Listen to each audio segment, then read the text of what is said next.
Nous sommes ici avec Shannon O'Hara, autrice de Parler aux entités et des êtres de lumière, deux livres incroyables qui, moi, personnellement, m'ont apporté beaucoup d'aisance pour faire sens de ce que des choses qu'on ne nous apprend pas dont on n'apprend pas à faire sens dans cette réalité. Donc, merci pour ça. Bonjour tout le monde là-bas. Et dans le futur, présent et futur. Donc, parlant de parler aux entités, c'est l'une des classes de spécialité que Shannon a créée, qui utilise les outils d'Access Consciousness.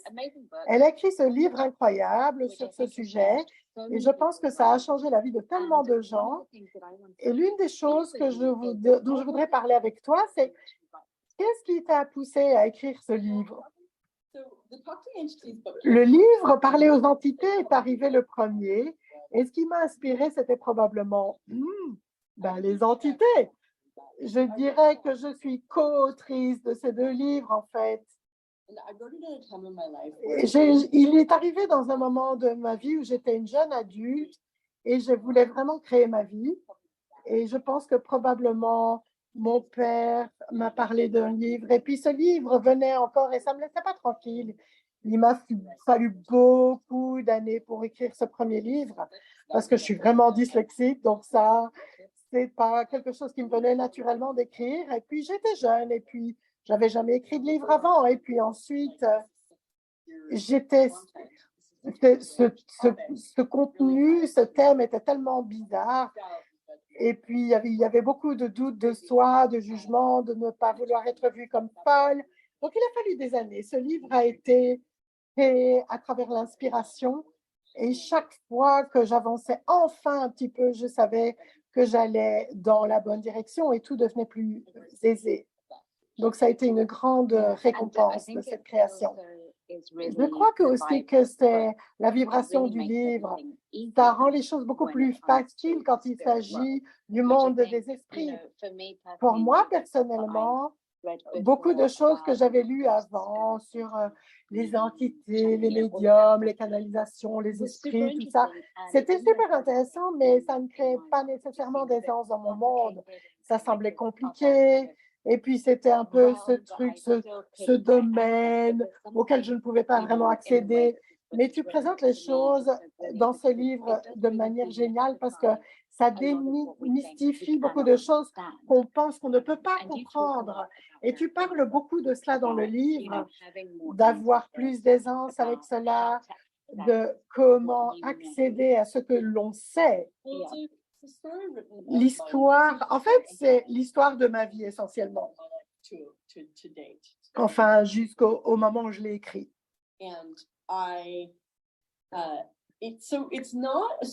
Donc, c'est pas une histoire de ça, c'est comme ça que ça devrait être. Mais c'est comment j'ai pris conscience des esprits et comment je suis passée de cette expérience prévalente en tant qu'enfant à être ado et puis la jeune adulte qui est empuissancée d'autres adultes et empuissancée par un homme extrêmement différent qui m'a donné les outils et les processus pour avoir conscience et vivre dans un monde plein d'esprit, pas comme une chose terrifiante, mais comme une chose productive. Donc, je pense avoir été très fortunée et d'avoir eu le courage de découvrir ces processus. Je ne vous dis pas le nombre de personnes qui m'ont trouvé après avoir écrit ce livre et qui m'ont dit « J'ai eu tellement de moments de révélation en lisant ce livre, je pensais que j'étais fou ou folle, mais quand j'ai vu ton expérience avec X, Y, Z, en fait, j'avais juste à faire un esprit sans le savoir. » À 100%, je m'ajoute à cette liste de personnes. Et l'une des histoires qui était tellement intéressante à lire, c'est au début du livre, c'est là quand ton amie Tania a une sœur jumelle qui est décédée et Shannon parle qu'elle est avec elle, qu'elle est hyper triste. Mais toi, tu vois vraiment la jumelle et comment cette interaction se passe, de parler à Tania et de dire « Hey, tu sais, ta sœur est peut-être là. Peut-être pas la chose la plus aisée à dire à quelqu'un, mais j'adore dans le livre, tu continues en disant qu'après un certain temps, Tonya t'a dit, à l'époque, j'avais tellement de sentiments et d'émotions. En fait, elles m'empêchaient de recevoir et de capter le fait que ma sœur était là, et alors qu'il y avait des signes partout. C'était vraiment génial parce que ça montre que quand on rentre dans la peur ou le malaise, en fait, on étouffe notre perception de ce monde. Est-ce que tu veux parler un petit peu de ça et comment ça s'est passé pour toi? Oui, c'est une période intéressante dans l'histoire humaine de parler des esprits parce que, quelle que soit votre culture ou d'où vous venez sur la planète, c'est très variable. L'acceptabilité des esprits comme conversation réaliste, c'est très variable. Qu'on vienne du continent nord-américain comme moi, c'est quelque chose. Les esprits n'existent pas. On n'y va pas, c'est tout. Si vous venez d'Inde ou d'Afrique ou d'Asie, c'est une conversation complètement différente. Ils croient totalement aux esprits, ils vénèrent les ancêtres, ils ont une hiérarchie dynamique d'esprits, mais c'est aussi entrelacé par beaucoup de significations et de désempuissancement. Donc, c'est une période intéressante dans l'histoire humaine de parler des esprits parce qu'il y a un millier d'années, toute personne vivant sur Terre croyait aux esprits.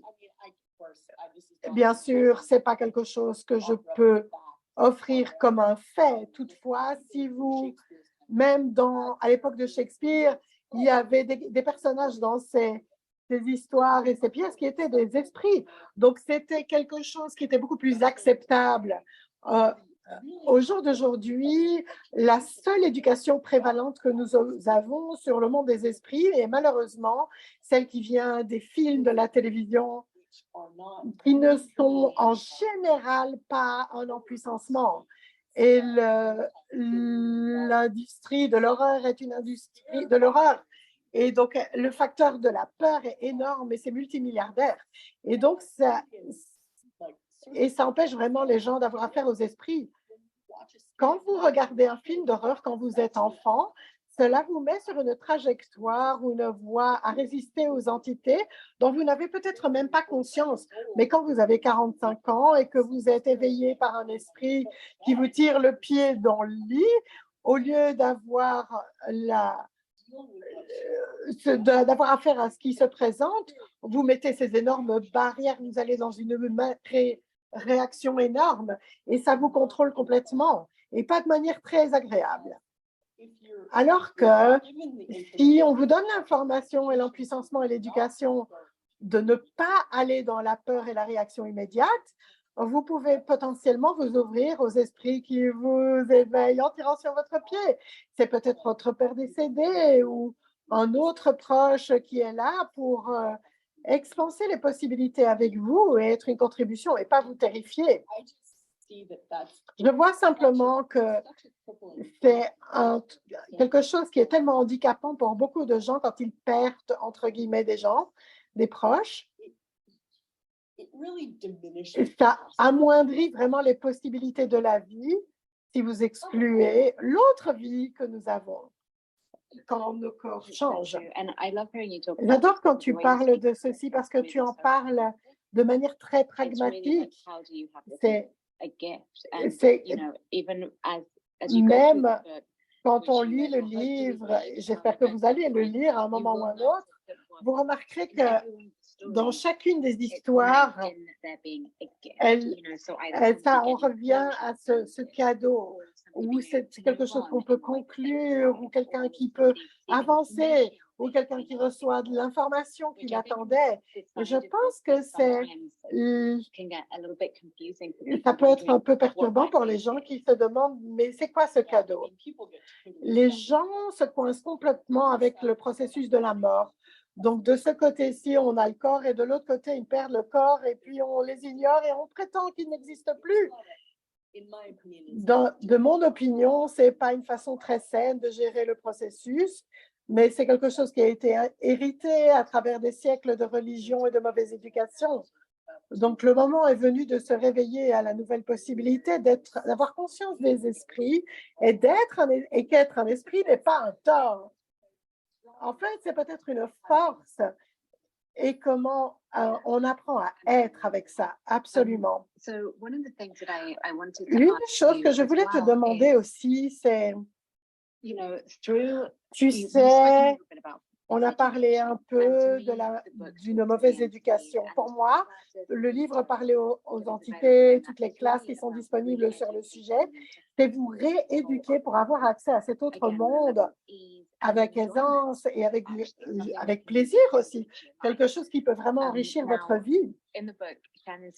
Dans le livre, Shannon dit comment elle a rencontré son beau-père, enfin son père, et comment il a rencontré les outils d'Access Consciousness et comment il t'a montré que tu avais un don et il t'a montré quoi faire avec et comment interpréter ça comme un cadeau alors que c'était ce monde entier dont tu avais conscience qui était tellement différent de ce que les autres expérimentaient. Donc, en utilisant les outils d'accès, c'est devenu un choix conscient de chaque jour d'expanser ta conscience dans ce domaine. Eh bien, l'un des piliers essentiels de parler aux entités, c'est déblayer les entités. Et ça, c'était un outil, un processus.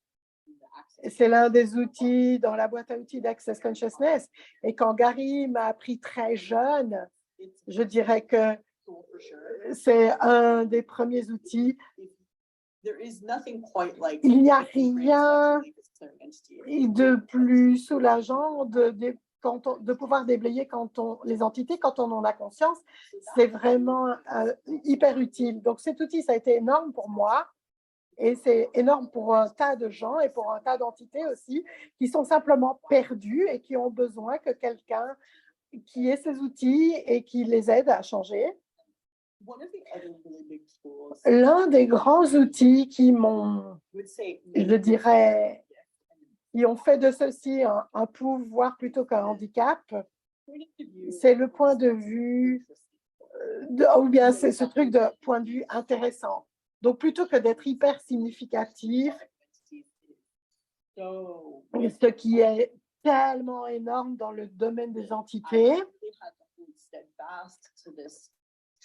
donc, j'ai eu ce choix de, OK, peu importe ce que je perçois, peu importe ce qui se présente, peu importe ce que je pense de moi parce que je perçois ça, c'est juste un point de vue intéressant. Ce n'est pas une faute grave. Non, je suis ouverte, c'est intéressant. Ça ne veut rien dire. Et ça, en soi, ça m'a donné l'espace de pouvoir découvrir ce qui était possible sans me faire peur, sans paniquer. Oui, c'est une façon tellement aisée de vraiment, j'imagine, d'avoir un contrôle de soi alors que tout le reste peut sembler tellement fou. Et surtout quand on a affaire à ce monde-là. Si tu parles de livres sur les relations, l'argent, oui, beaucoup des livres d'Access Consciousness utilisent, vous allez voir point de vue intéressant dans beaucoup de ces livres. C'est vraiment une véritable bouée de sauvetage quand vous avez l'impression de devenir fou, comme avec parler aux entités. Je suis passée par là. Donc, ne dites pas ça, Gary, mais c'est vraiment un point de vue intéressant, m'ancre dans l'espace où je ne dois pas être en réaction à ma conscience, où je peux avoir beaucoup d'aisance. Oui. Et je pense que ça nous amène bien à l'autre livre dont tu parles, Les êtres de lumière, qui est maintenant c'est pas c'est comment accède à ce monde et comment il a contribué à toi. Ce que j'adore que tu dis dans ce livre et qui ressort chaque fois que je l'ouvre, je l'ai déjà lu 3 ou 4 fois, c'est on prend soin de vous. C'est vraiment tellement merveilleux et c'est pas nécessairement quelque chose qu'on attendrait quand on lit un livre sur ce genre de choses. L'énergie de ça est tellement merveilleuse. Donc, de nouveau, c'était quoi l'expression, l'inspiration derrière ça? Parce que c'est très spécifique et tu donnes des exercices vraiment spécifiques. L'une des choses auxquelles je ne me suis jamais attendue avec les entités, c'est qu'au début, il fallait que je fasse ça, sinon ça m'avait tué. Ça m'aurait tué. Donc, quand j'ai commencé, quand j'ai enfin succombé avec résistance à le faire, c'était une question de survie. C'était vraiment une question de survie pour moi. Une des choses qui s'est présentée après que j'ai choisi de dire oui et ne plus aller en réaction par rapport aux entités, c'était des êtres, des méga-êtres pour lesquels je n'avais aucun point de vue, point de référence, aucune familiarité, je n'avais jamais vu avant ou perçu. Mais il y avait ces êtres qui arrivaient et je n'avais aucune idée de ce qu'ils faisaient ni quoi en faire. Je percevais leur présence, mais ce n'était pas directionnel du tout. C'était une expérience. En gros, il y a 4 piliers dans le programme Parler aux entités. Le premier, c'est déblayer, on en a parlé. Ça, c'est l'entrée. D'abord, on va vous apprendre à déblayer. Et puis, la deuxième étape, c'est la communication, où il faut vraiment se réapprendre à communiquer avec les esprits, ce qui peut être énormément empuissanceur. Ça peut vous redonner accès à des capacités, à un espace, à des énergies dont vous êtes peut-être coupé il y a très longtemps, peu importe la raison.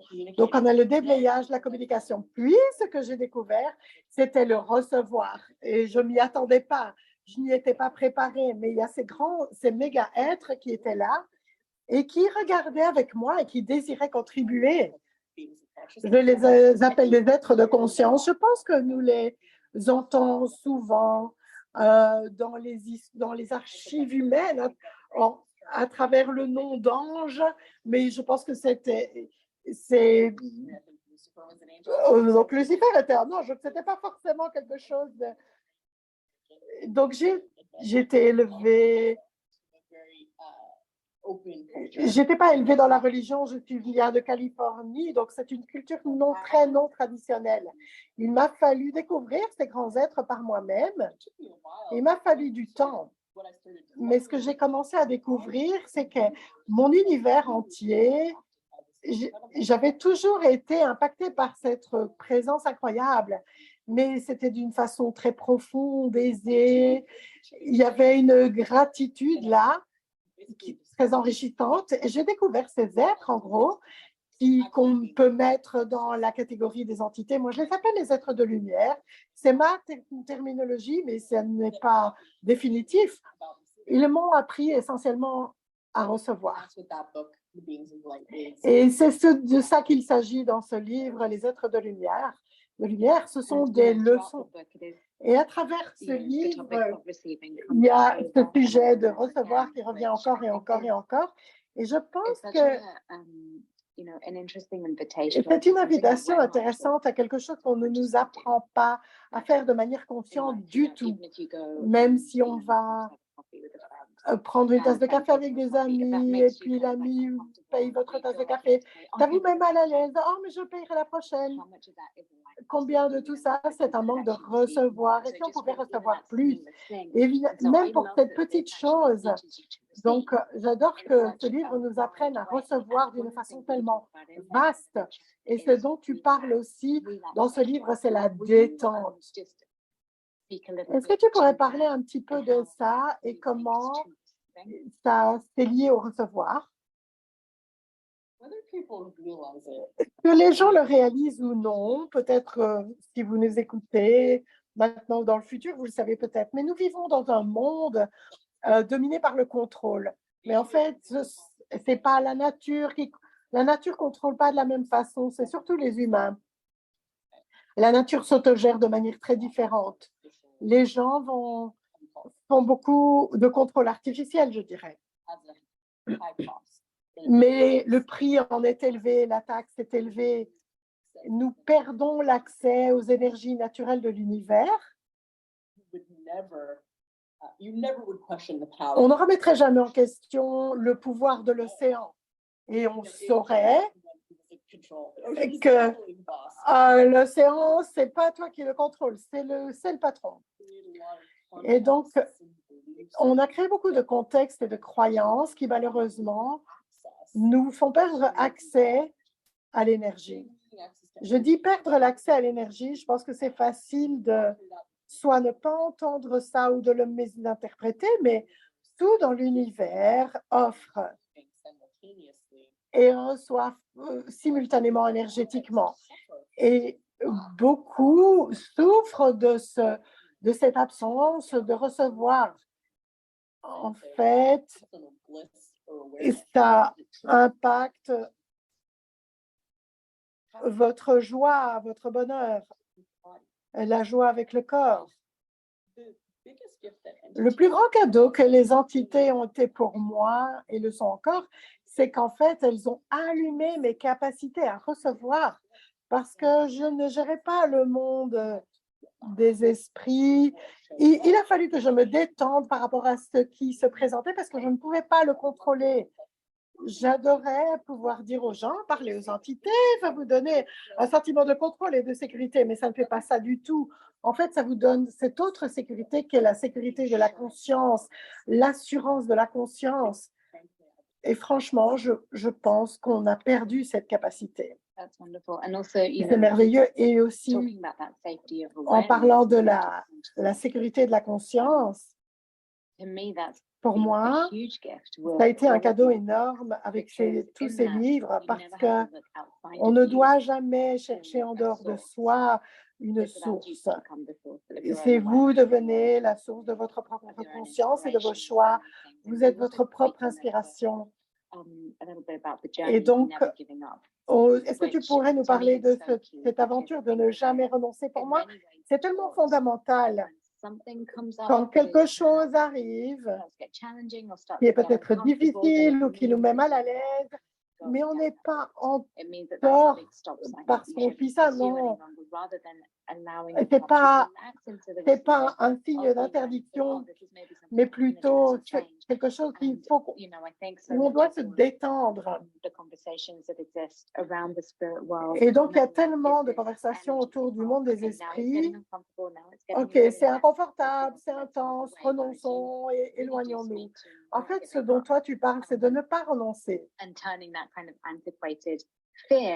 Et donc, cette peur, cette vieille peur des entités et des esprits, bien, toi, tu proposes le choix de ne pas renoncer. S'il y avait une question, un outil ou quelque chose que tu pourrais donner aux gens qui nous regardent maintenant dans le futur pour contribuer quand ils se retrouvent dans ce genre de barrière et dont ils se détournent, qu'est-ce que tu dirais? Avec les entités, il faut que ce soit OK d'avoir une perception. Pour l'instant, je suis à Londres. Si vous voulez avoir affaire à beaucoup d'entités, absolument, il faut que vous veniez à Londres. Londres est infiniment plus léger, autant au niveau pollution quantité que ce que c'était auparavant. Et si je ne reconnais pas que j'ai conscience de beaucoup d'entités ici, je rends les choses plus difficiles pour moi-même. Mais dès que je reconnais, OK, j'ai conscience d'entités, par exemple, depuis que je suis à Londres, je suis épuisée et c'est une fatigue très bizarre. Est-ce que j'ai trop travaillé? Je pose plein de questions, mais ce matin, j'étais là, qu'est-ce que c'est? Et c'est waouh! Il y avait cette mer d'entités. Et pour la plupart des gens, c'est trop submersif ou c'est facile de fermer ça, de s'en éloigner et de se couper de ça.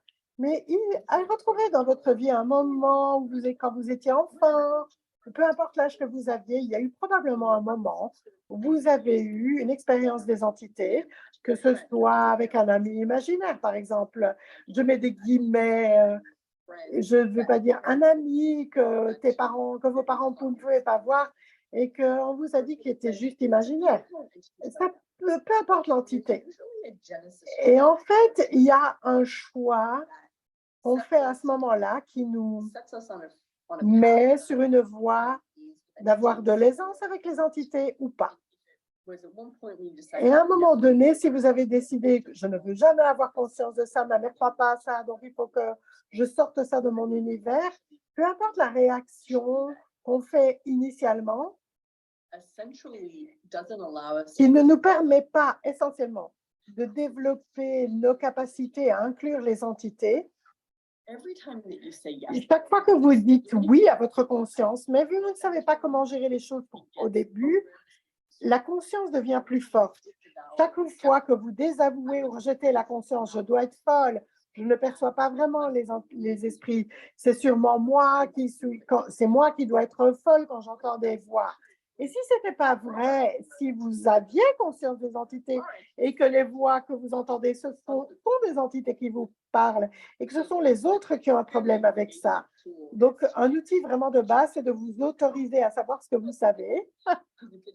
Parce que si ce n'est pas vous, qui vous donnera cette permission? J'adore. Te donner la permission. Wow! Tellement de choses. Merci beaucoup, Shannon, pour avoir passé en revue ces deux livres extraordinaires. Allez les voir, allez sur le site, parler aux entités aussi. Il y a tellement de choses là. Tous les liens sont ici et on peut vous les envoyer où que vous soyez dans le monde, que vous les achetiez au format papier ou téléchargement. Merci encore, Shannon, d'avoir une conversation tellement différente sur les entités et le monde des esprits, ce que je pense qui est un cadeau énorme pour démystifier, clarifier des choses qui peuvent être vraiment faciles et une contribution pour les gens. Merci Diva, merci tout le monde de nous avoir écoutés et j'espère que vous trouverez plus de vous-même à travers tous ces livres. Comment ça tu encore dit ça?